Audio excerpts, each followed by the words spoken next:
বেশি ভনিতা করবো না গাইস, ডিরেক্ট কন্টেন্টে আসছি। ইন্দু সিজন 3 দেখলাম, যেটা সিজন ফিনালে, মানে এটাই লাস্ট সিজন ইন্দুর, যেটা রিলিজ করলো এই দুর্গাপুজোতে। 27 সেপ্টেম্বর হবে ডেটটা। তো সিজন 1-এর পর অধীর আগ্রহে অপেক্ষা করতাম যে কবে আসবে সিজন 2। সিজন 2 এর পর অধীর আগ্রহে অপেক্ষা করেছিলাম কবে আসবে সিজন 3। অ্যাট লাস্ট সিজন 3ও চলে এলো, আর এটাই ছিল সিজন ফিনালে, যেটা একটু আগে বললাম, মানে লাস্ট সিজন। এটা একটা Bengali web series, হইচইয়ের।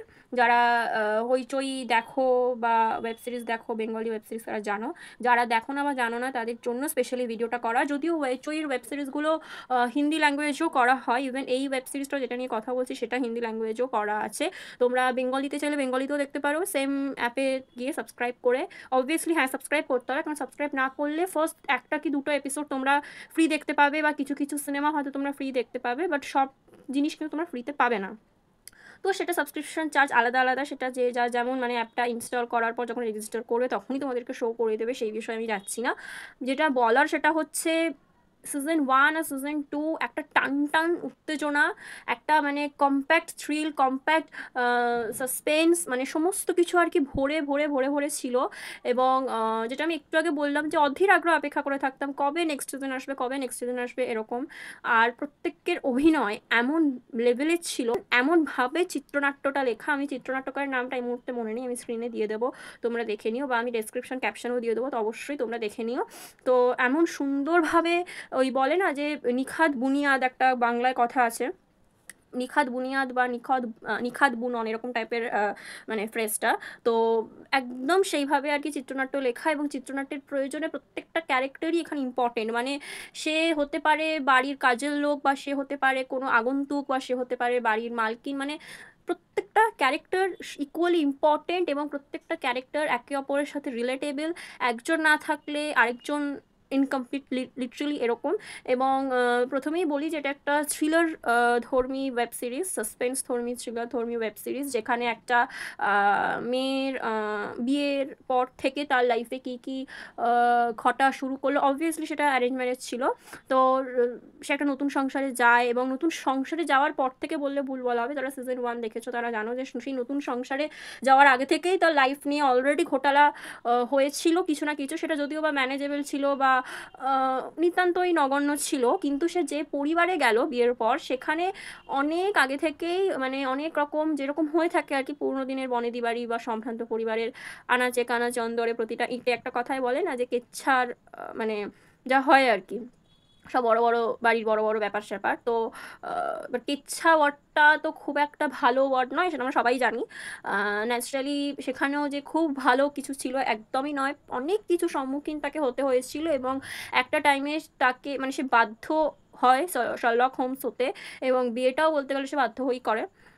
Sherlock Holmes হওয়ার জন্যই, মানে কিছু খুঁজে বের করার জন্যই সে বিয়েটা করে, তাকে করতে হয়েছিল বিয়েটা। এবং সেখান থেকেই আর কি মেন গল্পটা শুরু।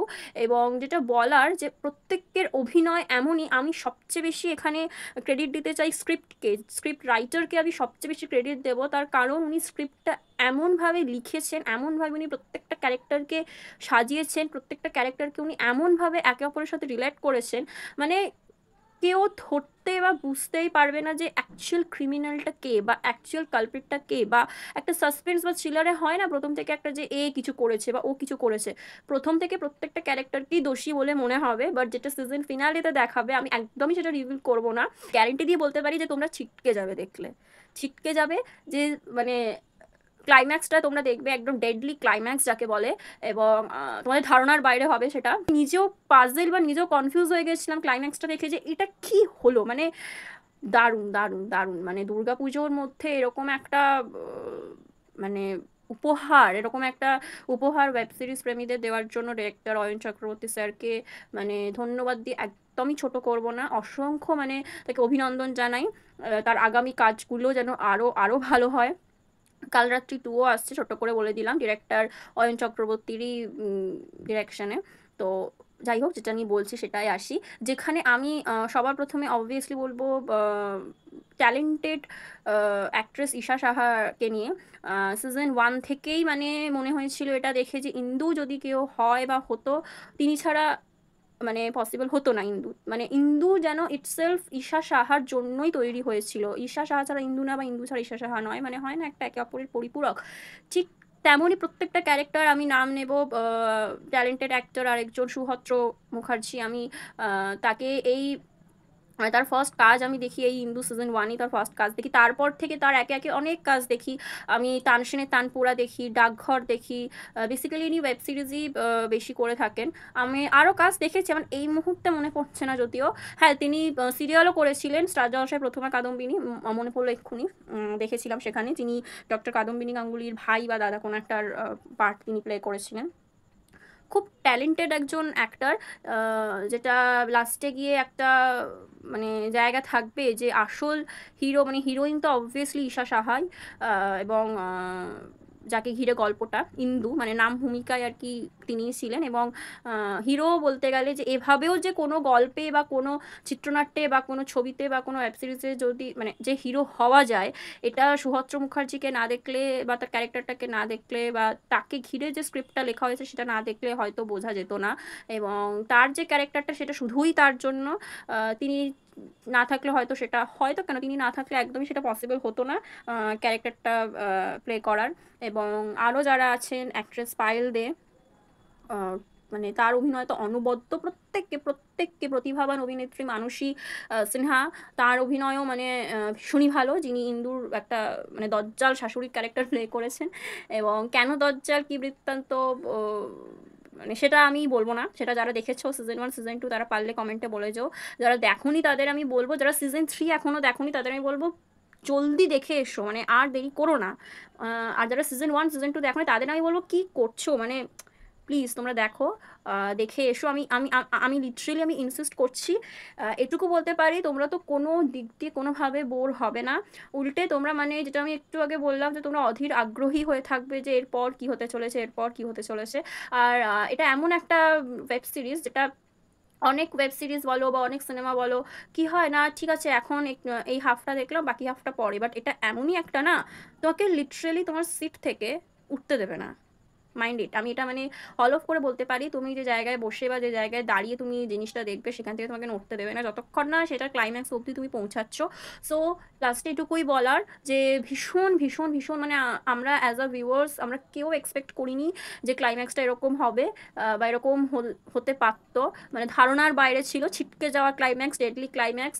ডিরেক্টর মশাইকে অসংখ্য ধন্যবাদ, যিনি স্ক্রিপ্ট রাইট করেছেন তাকে তো আরোই মানে অভিনন্দন জানাই, এবং যারা প্রত্যেককে এখানে অভিনয় করেছেন তাদের প্রত্যেককে অনেক অনেক বেস্ট উইশেস।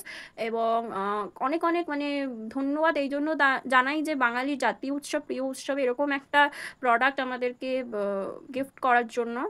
তো যারা সিজন থ্রি, আবার বলছি দেখোনি ইন্দু সিজন থ্রি, তারা প্লিজ প্লিজ প্লিজ গিয়ে দেখে এসো, আর বেশি দেরি করো না।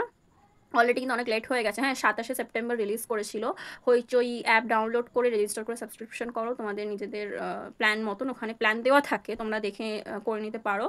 আর যারা সিজন ওয়ান সিজন টুটাও দেখোনি তাদের আমি বলবো প্লিজ মানে তোমরা তো আগে দেখো, আগে তোমরা যাও গিয়ে দেখে এসো ইন্দু। এবং যারা দেখেছো তারা আমার এই ভিডিওটায় অবভিয়াসলি কমেন্ট করে বলো যে কেমন তোমাদের লাগলো, তোমাদের রিভিউ, তোমাদের মতামত কী। আর যারা দেখোনি তারা দেখে আসার পর কমেন্ট করে কিন্তু বলো।